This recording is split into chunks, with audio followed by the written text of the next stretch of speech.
Jamono.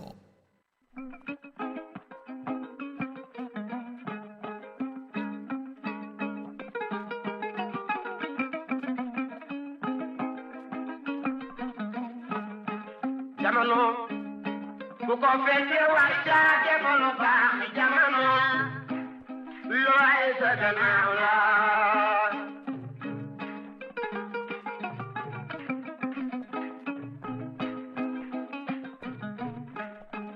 jamono ku ko fekkee war caa defa lu baax jamono looy sa gannaaw la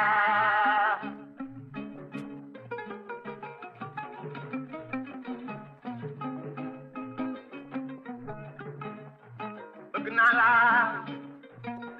bëgguma la jarul coow nan boolo looy sa gannaaw la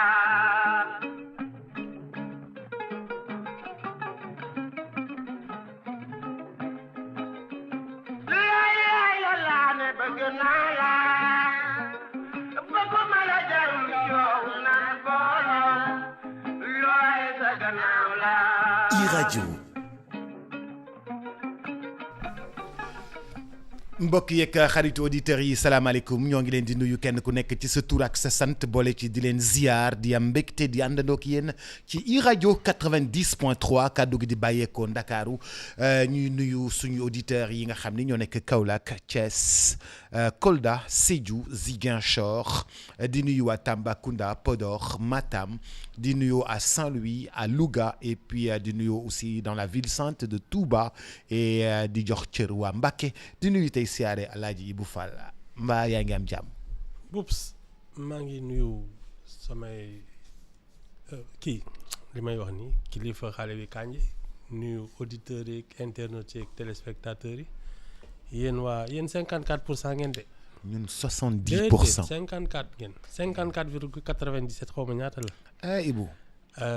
ma jox leen catu baaraam main gauche ak bakken lu ma leen laaj nag ni ngeen def. ñun moom. yow xam nga ni ñoo sax xam na ngeen di def. ñun ñoo ngi fi bu baax. way ñoo ngi fi bu baax. di gérer yéen a ko yëg de. di gagner seen affaire ba pare am suñu kii bu bees. xam nga lan moom ci gën a neex. sama saaga club bi dafa jëfur temps yi. ah oui yéen da ngeen gagné ba pare di gën a saaga. waaye di neex na. mais Ibou ñun xam nga dañoo tàng nous avons le sang chaud. oui loolu nous avons le sang chaud. c'est bien. et puis c'est naturel en nous avons le sang chaud. du dëgg. gisagu leen dara yéen. xaaral ba kii ñu ay budget yeeg yooyu di fay ay salaire ak yooyu. yéen saagaagu leen sax. Alaaji Ibou. oui tey dama bëggoon ñu ubbee waxtaan wi ñi nga xam ni ñoom ñoo di maanaam ñi nga xam ni ñoom la ñuy woo fan yi yëpp ñuy dem wuy ji police ak yooyu. ñu gis ni grand Moustapha Diakhaté moom woo nañu ko gis ni grand Adama Gaye moom tamit woo nañu ko dafa mel ni gars yi wax bi moom waxkat yi dañ leen di woo de te damay bañ tam ñu woo la. seetloo ne temps yii yëpp laay wax looloo ma laaj na la boobu laa jël non tu sais il faut pas dramatiser parce que mënoo nekk dans une démocratie la compétition politique est très rude nañu waxante dëgg. mais fii compétition politique bi c'est devenu une arène de gladiateurs boobu fii saaga xaaxara fi nekk amul projet de société amul dara amul proposition d'avenir et donc les gens ont malheureusement ramené le débat à des invectives. Bon ça ne justifie rien mais donc comme c'est la règle du jeu kii waruñ ci sax convoquer nit parce que looloo fi am depuis ñun bi ñu fi commencé di weccoo ay wax ju ñaaw boobu dafa yàgg et je le dénonce tout le temps parce que une classe politique elle doit proposer un avenir un projet de société et pas autre chose gannaaw nag ñoom ñoo fi indi règle du jeu bii man bañ naa ko ba dama am saaga club te politique uma il faut considérer que maintenant c'est devenu la norme donc suñ leen xasee wala ñu kii leen ñu jàpp seen ñu tàpp seen xol rek xam nga surtout que léegi ñoom ñoo takk càq soo takkul càq moom yaay saaga mais soo takkee càq suñ la nee sa bët xonq na sax nga mer. Oui, mais Ibou, est-ce que c'est des hommes politiques qui doivent ñoom dañoo war a noppi. wala dañoo war a wax seen. Non, on est dans le Sénégal de toujours boobu fii musu fi am jamono joo xam ne da ngay nekk ci jal bi te kenn du la wax dëgg bi day neex wala neexul dañ koy wax ak njekk ak teraanga wala ñu wax ko naka su dul noonu mais dëgg moom dañ ko dégg. Quand les gens ne sont pas d'accord, ils te le disent. Maintenant, c'est la manière peut-être, pour moi, qui est un problème. Parce que ça devrait être un débat d'idées. Maanaam weccoo xalaat. Mais gannaaw ñun waxante yu doy waar moom la ñu mujj séq ñu waxante ko rek. Mais Ibou, les politiques doivent contrôler leur langage. Moi, quand je parle de ce que je considère comme, pour moi, disons ça comme ça, des erreurs de gestion ou des erreurs d'option politique. C'est mon avis. Xam nga lan lañ may tontu da nga soxor da nga bañ Sonko. Ça, c'est pas des arguments. Les gens sont dans l'émotion. Et c'est ça qui est malheureux. C'est-à-dire que dans ce genre de discussion, lan lañ la war a wax mooy li nga wax teguwul fenn ndaxte lii mooy. dañ la war a indil argument. Mais soo fi waxee dara dañ lay naan da nga iñaan ak da nga kii ak naan ndox mu sedd ak parce que yoo xam ne ça n'a rien à voir avec ce que tu dis. Et malheureusement c'est devenu ça le débat public. Donc ñoom gannaaw ñoom ñoo ko fi indi ba yóbbu ko foofu. ñoom kat indiwuñu ko fi. ñoom kat déedéet yow kañ yow tu as des trous de mémoire ah. trou de mémoire xam nga lan mooy baax ci mémoire kiis da ngay naan kiis. ñoom kat indiwuñu ko fi dañ ko fa fekk fii lañ fekk. dëgg la Ablaye Wade dina doon defee di. non Wade moi la seule fois la seule fois où j'ai entendu un écart de langage de Wade en public mooy bi muy wax ak Macky Sall te boobu ñu jël doomam def ci kaso bi. ca laa mës a dégg sinon Wade xam nga chahuteur la. Wade moom c'est un chahuteur xam nga monsieur Farage ak madame Moulin. Ça c'est pas méchant. Oui mais su leen policiers yi dóoree jël leen chaîne. bu ñu jëlee liif jël leen chaîne. non xam nga keroog la ñu ñeme policiers yi ba tey. non ñeme policier ban Sénégalais moo ñeme policier man de suñu mënee jaaral ni. ay bu yow nga wax mais boobu. ñemewuñu policier non ñemewuñu policier yi c'est que. lenn mën nañ ko wax ci policier Sénégal Boubs ils ont les moyens de mettre tout le monde au pas mais xam nga ñun fii y a une formation et y a une instruction c'est-à-dire ñun nos forces de l'ordre nos gendarmes nos militaires Boubs dañ jàng ils ont été formés parce que dans les pays où on les forme pas ils tirent à vue am nañu bal am nañu fetal mën nañu rey ils peuvent décimer une population. C'est que fii dañ leen former pour contenir un mécontentement moo tax y a pas de carnage li ñuy naan bavure léeg-léeg mu am et c'est pas des tirs de tout xëy na brutalité policière wala am na ci koo xam ne foog naa benn oto moo yéeg ci kawam. Mamadou Diop Mamadou Diop voilà yooyu. Mais c'est pas des trucs intentionnels. En 1963 bii gars yi di dox nii naan dañuy contester élection Senghor mais il y a eu 40 morts ils ont tiré sur les gens.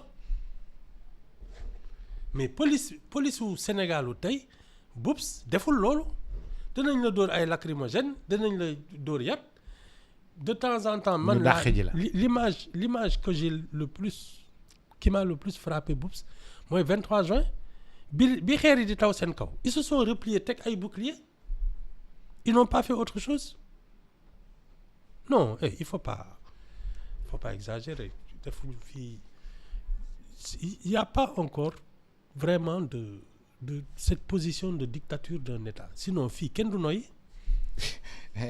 Même Madiambal mi ngi wax ci chronique am bi tey ci kiiwam bi ne faites comme bon vous semble ñun duñu noppi nous ne nous tairons pas. Bon. Comme si les intellectuels ou les gens les plus en verbe dañu bëggoon vraiment ñu. non dafa am ñu bëri ñoo xam ne Boubs ils se sont tus parce que. Ils avaient pris des positions par rapport ak mooy ñi doon pétition lu ne ñu dugg ci ñi doon pétition. waaw ok les intellectuels universitaires les xawma lan. oui. bi yëf yi doon tàng tàng wax. dañ doon wax.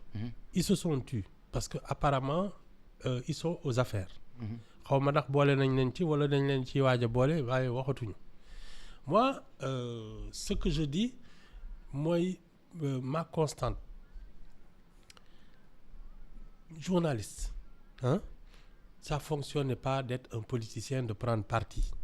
Tu peux avoir ton opinion c'est-à-dire mën nga tu peux partager un point de vue avec une classe politique parce que par exemple man je suis républicain man soo ne il faut respecter l'État la République ak yooyu man loolu mën naa ko dégg mais on n'est pas toujours d'accord te saa yu ñu d'accord ulee ma wax la ko yaa amul journaliste la politicien la bokk léeg-léeg mën nañ tase mais bokkuñu àndandoo ça c'est clair maintenant pour moi aussi un universitaire c'est ça quelqu'un qui réfléchit tu peux partager certaines valeurs avec des gens mais ça ne veut pas dire que tu dois le défendre contre vents et marées c'est-à-dire su nekkul ci dëgg ne ko hey nekkoo ci dëgg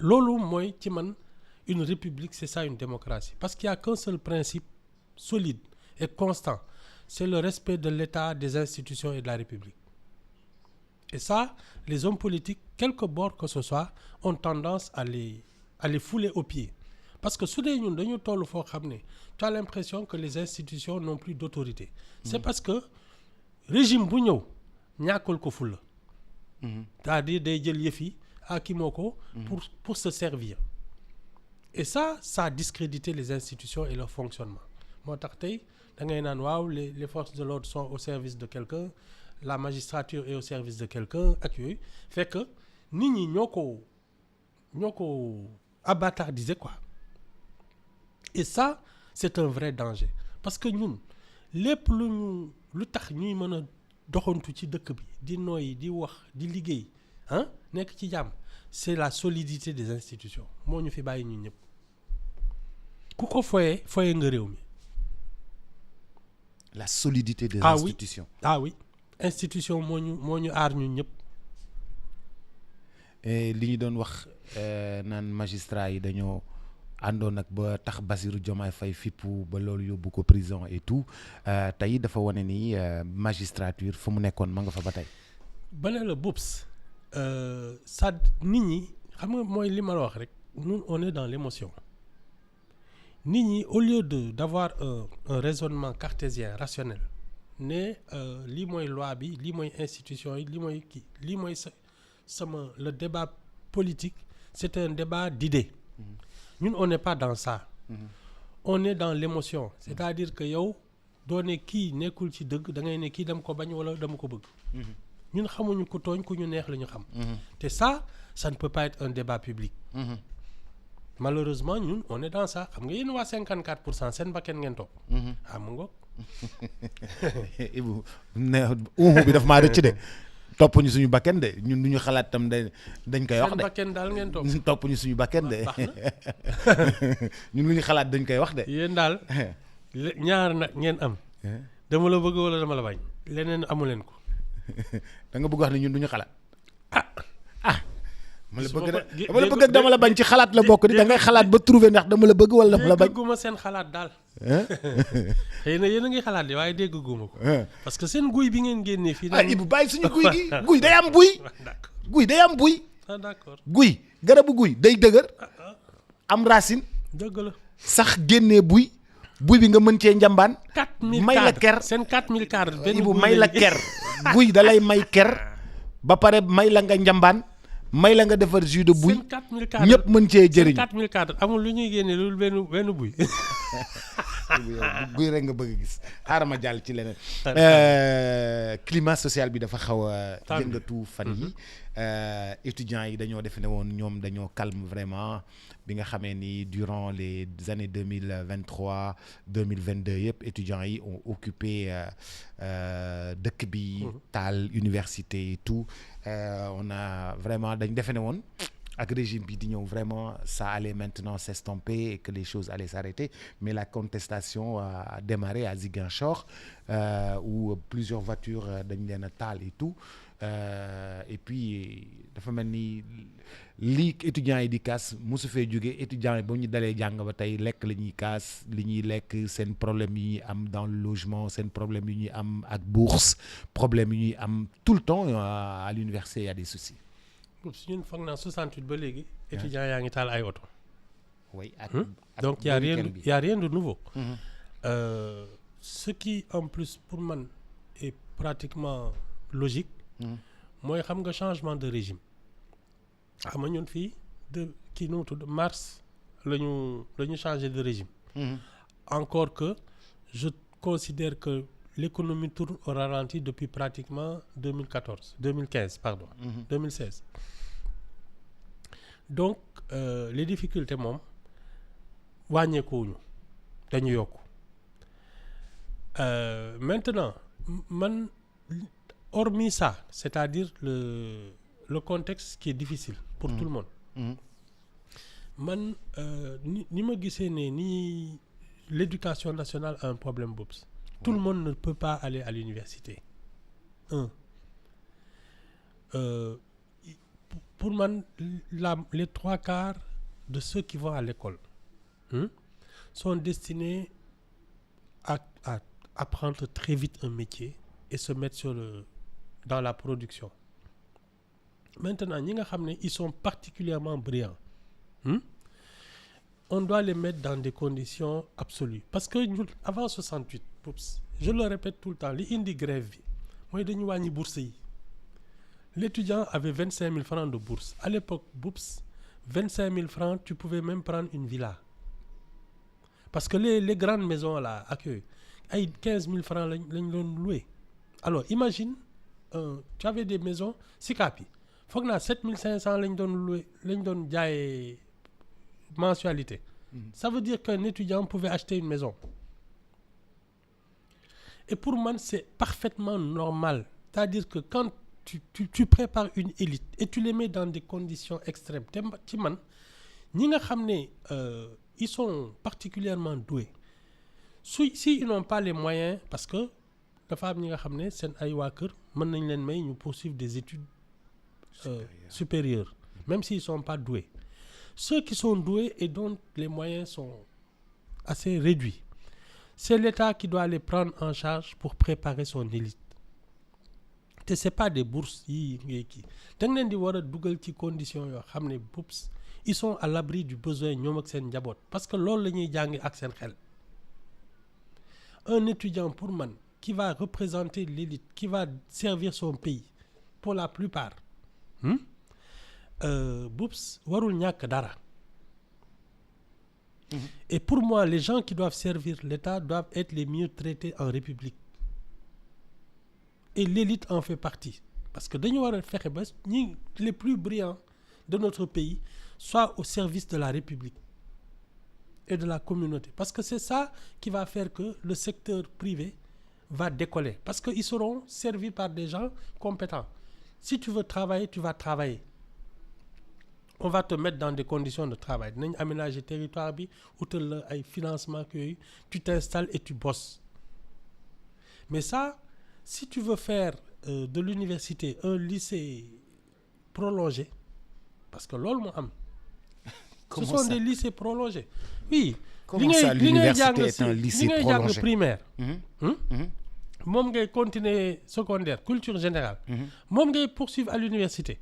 Mais tu n'apprends pas de métier. Culture générale rek. Ah, c'est le tu peux avoir d'un doctorat doog ne man qu'est-ce que je vais faire? Est-ce que je vais faire de la finance? Est-ce que je doog am benn formation pour nekk banquier wala yooyu. Mais ça c'est pas l'université qui t'apprend ça. On peut t'apprendre les grandes lois de l'économie, des finances, la comptabilité yooyu, le droit aussi. Mais après tu es obligé d'aller faire une école de magistrature ou bien une école de barreau ak yooyu. Non? Ay histoire et géographie yooyu c'est la même chose. ñun dañoo xaw Non, on poursuit des études indéfiniment. Comme si on voulait retarder l'échéance de te mettre au travail. C'est-à-dire que balaa ngay commencer liggéey am 30 ans alors que tu aurais dû commencer à travailler depuis 18 ans. Ça veut dire que tu as 12 années yoo xam ne yaa ngi tu le vois entre les classes. C'est pas possible. Ça coûte trop cher. Parce que tu as 12 années de charges supplémentaires sans production. C'est ça le problème. pour yow xale bi 20 ans. 18, déjà 16 ans, tu dois avoir des compétences acquises. 2 ans de stage. 1 an peut-être de service civique. Au bout de 18-19 ans, boups, tu ouvres ton atelier ou ta petite boîte, ou ton champ, ou ce que tu veux. Pour l'essentiel, ils doivent commencer à produire. yaa bëgg a nekk cordonnier, yaa bëgg a nekk bijoutier, yaa bëgg a nekk couturier, yaa bëgg a nekk cuisinier, chauffeur de taxi, boutiquier ak yooyu. Tu dois l'apprendre avant 16 ans. Et ensuite, tu fais un service civique parce que la citoyenneté, ça s'apprend aussi. Tu sers ton pays pendant 1 an et demi et on t'aide à t'installer. Man loolu laa gëm. Ñi nga xam ne nag ils peuvent être médecins, suivre des études supérieures, ay professeurs agrégés, ay yooyu médecine ak ay ñi nga xam ne ay ingénieurs ak yooyu ñooñu ça doit être la portion congrue ak ñi nga xam ne ils vont servir l'administration. yow da nga bëgg wax ni université bi dañ ci def ba mu fees te liñ ci def yëpp. C'est un dépotoir. On ne sait pas quoi faire de tous ces gens-là. On vous fait passer le bac. Ngeen dem nag di dem rek ñi cartouché di kii ñu naan bon yow bokkatoo ak yooyu mais ça ne sert à rien. dafa mel ni benn filet la. ñi dañuy jàll ci filet bi. ñi ñu téye leen. Mais en attendant de savoir comment les occuper. Monsieur Fall mësul wax ni dañoo. Fall monsieur Fall mësul wax ni dañoo wàññi bourse yi mu ne ce que monsieur Ibou Fall doit savoir c'est que kenn wàññiwul bourse yi. Si 68. non instant bi non man je parle pas de ça je te parle des problèmes de. waaw moom laa koy wax moom laa koy leeral. non aujourd'hui pour man les bourses là boops fayul sax appartement. Oui mais c'est que jot ci mooy problème. Non mais le principe même de donner des bourses yoo xam ne fayul la sax ce logement ça c'est un problème. waaw Ibou yow ñun lii lu ndaw lii mënuñu ko fay. Mais c'est parce qu'il y en a trop. Et qui sont inutiles. Il y a trop de gens qui ne doivent pas aller à l'université, qui doivent être au travail dès 18 ans. Loolu laa expliqué depuis sànq. Loolu moo jaadu. bu fekkee ni kon dafa mel ni ñun sur le plan de la planification xamuñu ni suñuy doom dañoo bari. suñu planifié wuñu. que ni notre habitat. Ni notre formation professionnelle. Ni on n'a rien planifié.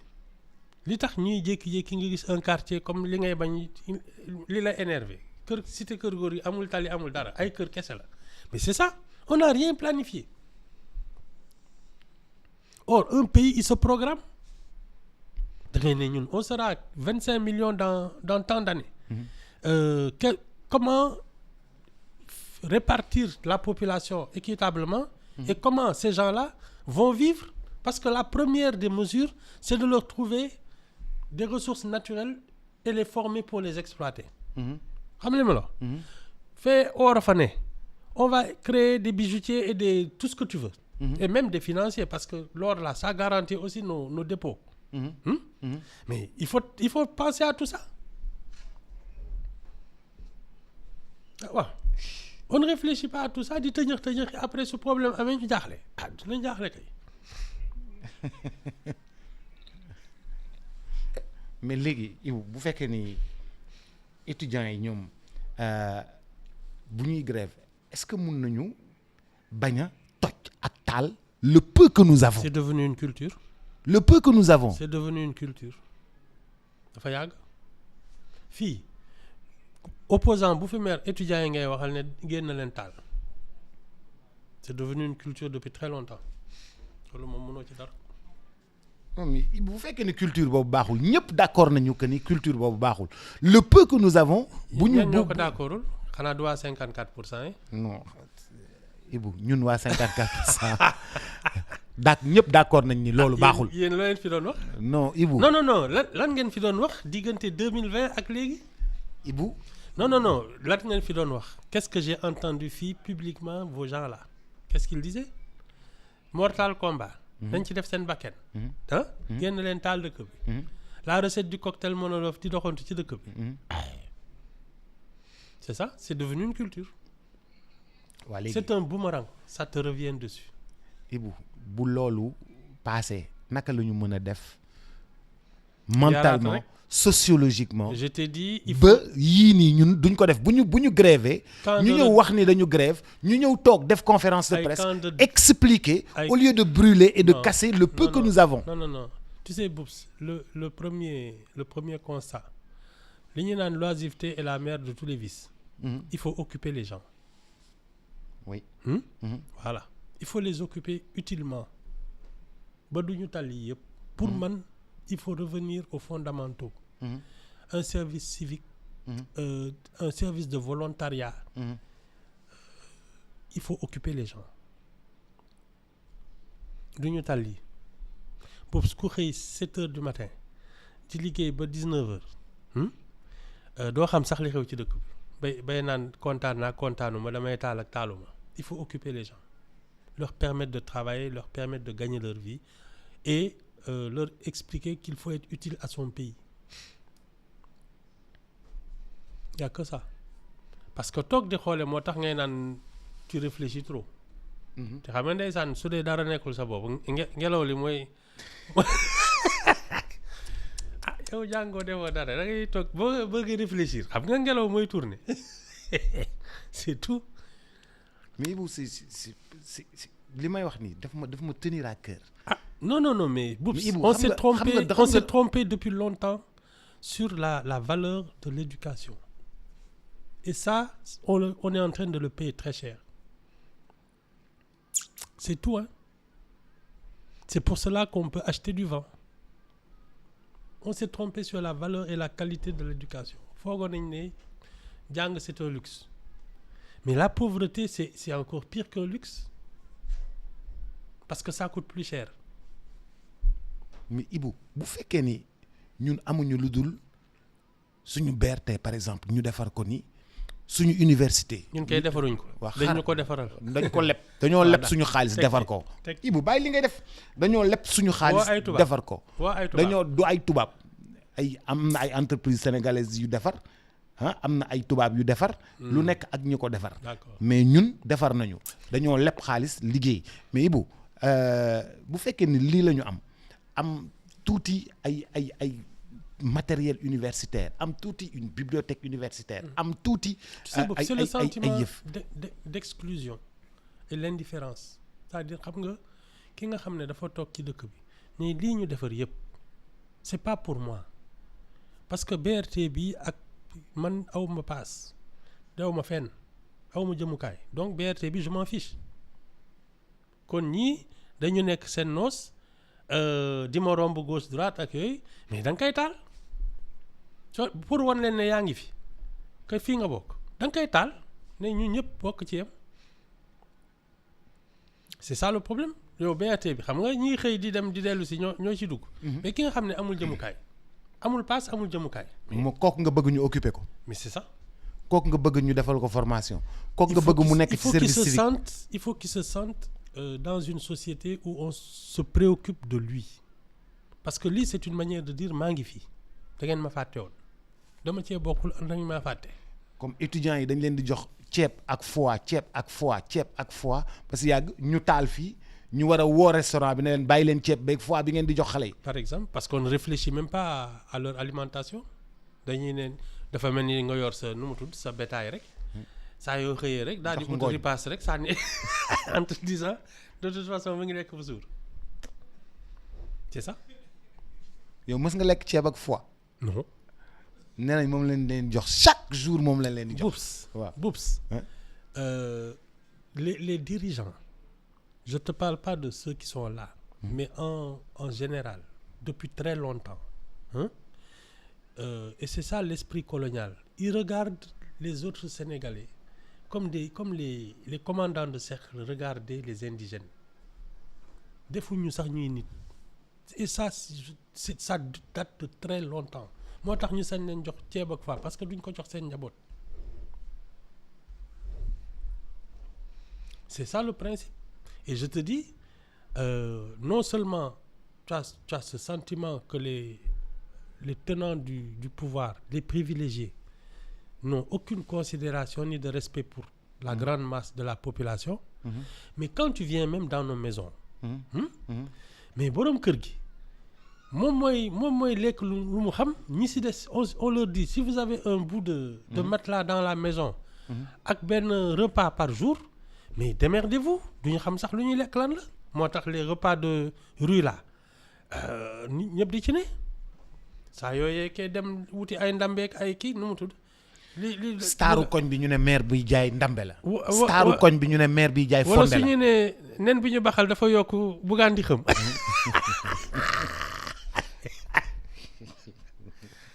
waay mais Ibou waaw d'accord ñun suñu koñ star bi gën a mag ci koñ bi mooy maire bi jaay fonde. oui tu sais parce que dañ koy rang. tu sais Boubs ba pare indi sa pot. boo yéexee ñëw doo am. oui tu sais Boubs ba pare mais fonde bu toj lay def sa limon nag. Boubs tu sais que c'est quoi ce qu'on a perdu de vue ñun. C'est qu'est-ce qu'une famille? Une famille, c'est une entreprise qui produit du bien-être, qui produit du confort, qui produit de l'éducation, du savoir-vivre.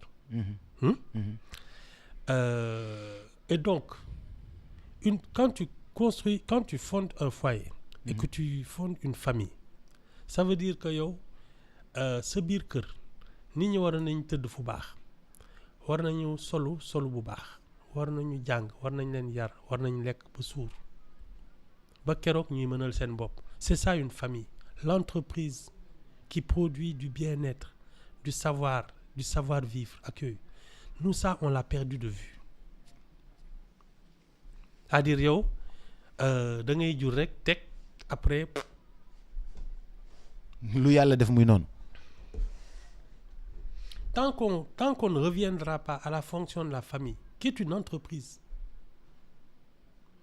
pour produire des générations, mais des générations de qualité qui s'améliorent, ça on l'a perdu de vue.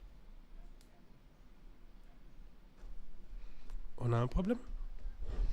Même ça, on l'a perdu de vue.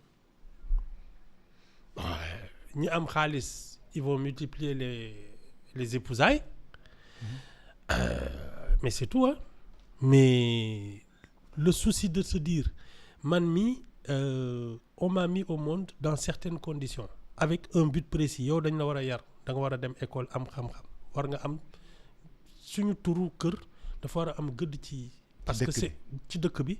Parce que c'est nous qui construisons ce pays. Ça, pour moi, c'est la fonction d'une famille. Mais si toi, tu te dis que tu perds de vue tout ça, c'est-à-dire à part ton prestige, su dee am nga, su dee amuloo dara nag na ku ne tëñëxi.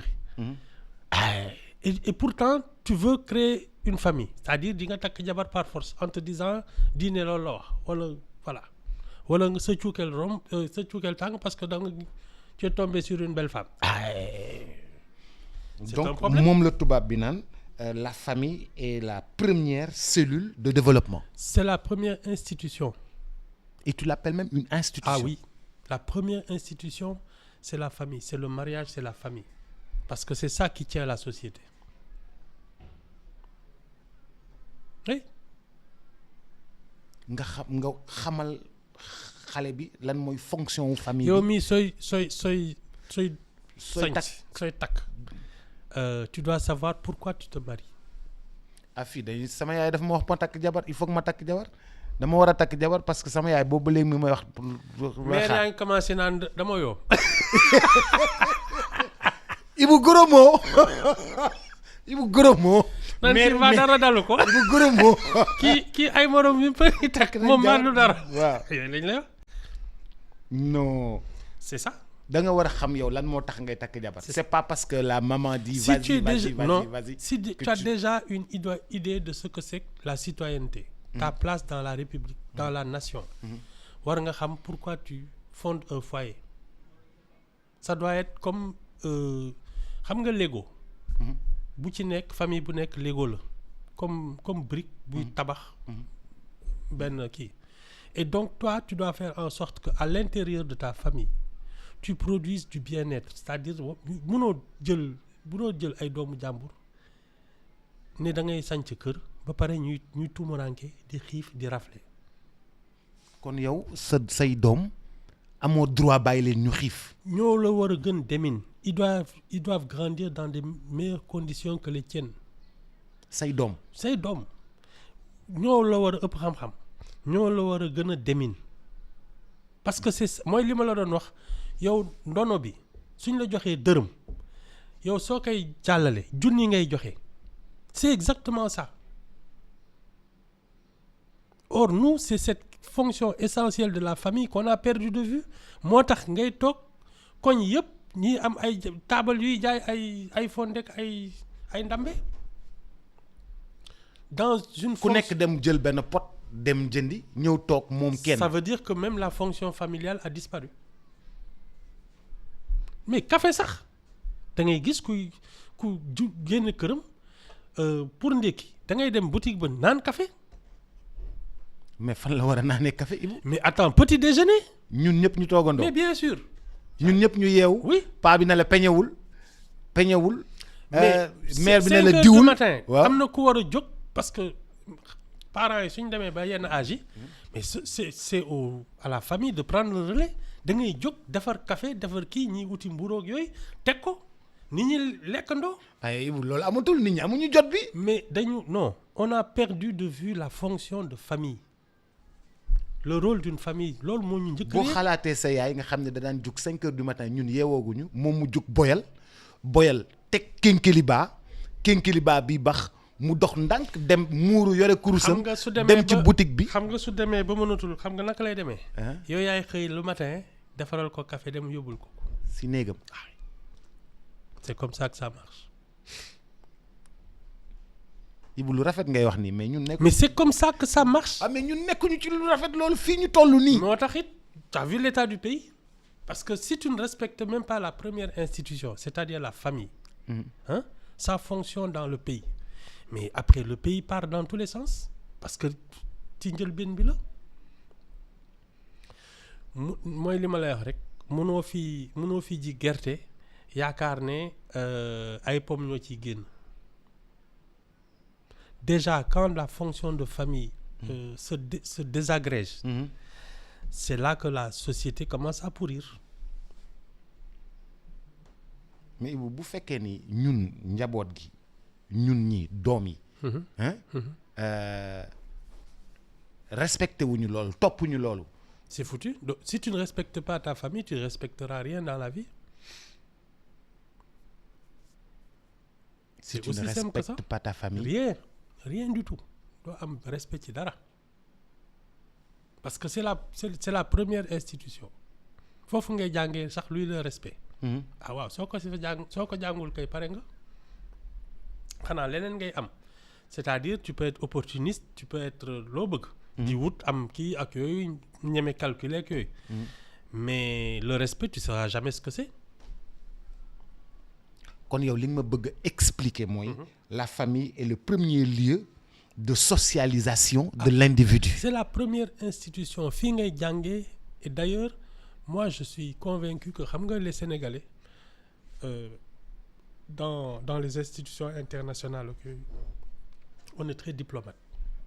Je pense que ça nous vient aussi de notre composition familiale xam nga les familles où tu as ay bàjjen ay tante ay wujju yaay ak yooyu xam nga il faut nga diplomate. da ngay sa xol day gérer sa doomu baay. voilà gérer sa cousin. c'est ça. yow mère bi ne la wàcc lal bi nga tëdd ci suuf lal ci suuf ci basang bi tëdd ak sa sër jox sa cousin mu tëdd ci kaw. c'est ça jox ki ñu indi ci kër gi mu tëdd ci kaw. ça compte beaucoup dans l'état d'esprit des gens. mais mosuma gis loolu da ngay wax sama yaay ne la acc ci suuf. c'est ça yow sa cousin bi na tëdd ci kaw mën nañ ko jox nga ne sama yaay man rek la bañ. c'est ça seen añ gande yi ñëw ñu ne leen xaar leen tuuti. ba gan gi lekk bu gan gi desele yow ngi soog a lekk. non on en était à ça. mais sama yaay dal naan demal tëdd ci suuf. oui nga bàyyi. bien sa sûr doomu ndijaay. oui bi ñëw ci kër gi di jàng moom mu tëdd ci kaw yow nga tëdd yow da ngay jékki-jékki nga ne sama yaay man rek la bañ. non ba pare nag loolu la kenn mënul dégg mais bàjjen yi. Ah. seen ay jarbaat ñoo leen gënal seen ay doom sax da ngay gis ku jël jarbaatam teg ci dënn bi c'est comme ça. ah que ci séeréer yeeg ci pël yi. attends nijaay bi. mais d'où l'expression jaral na ma sama baat le nijaay il dit jarbaat. Ah ouais. il veut dire jaral na ma sama baat. Ouais, ouais. kii ku ko laal jaral na Oui, ma oui, oui. sama baat Oui, oui. muy Oui, oui. jarbaat. Non, il y a jaral une, baa na ma une sama baat. relation particulière entre l'oncle et le neveu, surtout chez les Sérères et chez les Toucouleurs. Bàjjen yeeg yooyu. Bàjjen yi de temps en temps parce que bàjjen yi dañuy xool seen doom yi sax neen yéen man bokk ma ak yéen sant donc sama yoon ci yéen. Oui.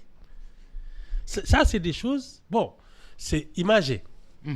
Mais ça te donne une idée de la fonction d'une famille. dañ lay def nit. Le respect de la famille moo lay def nit. mais Ibou xam nga xaalis moo am problème quoi moo tax nit ñi bëgg nañ togg ci biir kër gi bëgg nañ dajale ci biir nit ñi kër gi mais moyens yi moo fi nekk. C'est pas des moyens. Hein? C'est pas des moyens. D'abord je trouve que ñun xam nga lan la ñu war a njëkk supprimer journée continue. yee Ibou. Tu sais Boubs la journée continue à déstructurer les familles parce que da nga doon am temps ñibbi sa kër añ noppaliku liggéeyaat. su fekkee grandes vacances la ñu nekk balaa midi nga dawaat dugg ci biir kër gi raxasu ba set. balaa sa papa ñëw. ba alors li bu ñëwee añ ba pare dem ne la balaa muy dem mu ne la da ngay sieste par force nga tëdd. mais quand tu pars de chez toi à 8h et tu ne reviens qu'à 20h tu n'as plus de famille. ak kon Ibou dëkk bi kenn amu famille de. mais moom laa lay wax nii moo tax ñu mel nii c'est la journée continue qu'on n'aurait jamais dû supprimer pour laisser aux gens d'abord parce que même en termes de psychologie ton attention commence à baisser à partir de 13h c'est-à-dire ça si tu es au travail à 13h sa xel dootu fi nekk day wàcc parce que tu es fatigué d'abord amul njariñ ensuite les gens doivent pouvoir se reposer à mi-journée c'est-à-dire wàcc midi gontuwaat ay 15 wala 16h mën liggéey ba 20h parce qu'ils sont frais et ils sont disponibles ba pare gis nañ seen njaboot yar nañ leen wax nañoo ak ñoom seet lan moo xew ci kër gi. C'est ça le vrai problème. La journée continue a été une catastrophe. Ibou daañu ci dellu si waat. ba suba ak jàmm ba d'accord. mais man non xam nga yéen waa 54% da ngeen débrouiller ak seen ay problème non dañuy waxtaan Ibou ñun dañuy waxtaan ak yow de. mënoo fexe ba dañuy waxtaan ak yow même bu fekkee ni ñëwuloo sa kër laa lay fekk indi rajo bi def fa direct. man seen affaire la yow foo nekk damay jël sa rajo bi fekk la foofu waxtaan ak yow. waaw man loolu moom wuy ma. li ngay jéem a def nii jéem a rocceeku nii mi ngi yolleeku maa ngi lay gërëm bu baax di la sant à demain inchallah merci beaucoup grand Ibou Fall léegi ñu tënk xibaar yi ñoo ngi dellu si waat léegi ak Alaaji Sala Bigué l'animateur le jeune talent Alaaji Sala Bigué